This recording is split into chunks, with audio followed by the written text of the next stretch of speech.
Mes chers compatriotes, comme nous nous y attendions, la Cour constitutionnelle a lamentablement manqué le rendez-vous qu'elle avait avec un moment décisif de l'histoire de notre pays, la proclamation des vrais résultats de l'élection présidentielle du 18 octobre 2020.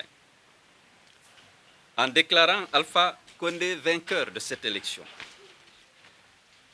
les membres de cette haute juridiction de notre pays ont préféré se mettre au service d'un homme et de ses ambitions plutôt que de respecter leur serment et de défendre le droit et la vérité des urnes.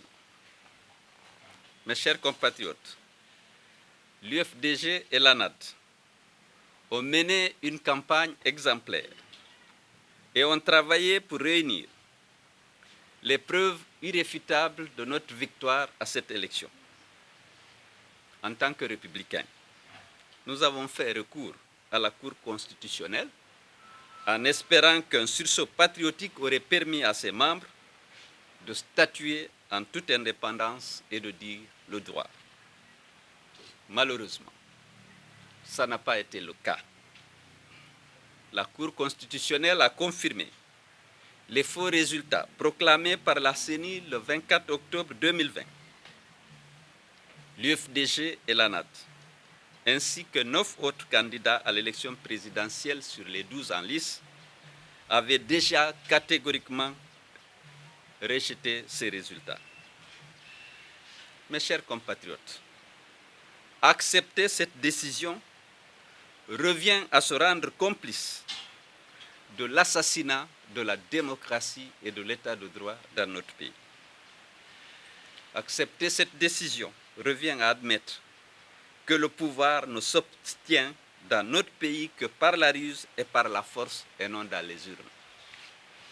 Accepter cette décision revient à renoncer à une conviction qu'un processus électoral transparent, juste et équitable est le meilleur moyen d'accéder au pouvoir.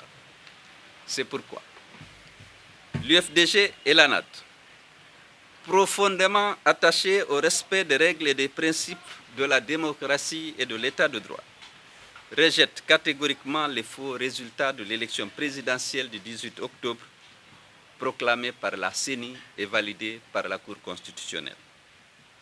Mes chers compatriotes, j'ai gagné cette élection grâce à votre confiance et je vous invite à défendre vos suffrages par tous les moyens légaux. Cet appel s'adresse également à tous mes compatriotes épris de justice et de démocratie, notamment à ceux qui sont opposés au troisième mandat. Pas de recul, je vous remercie.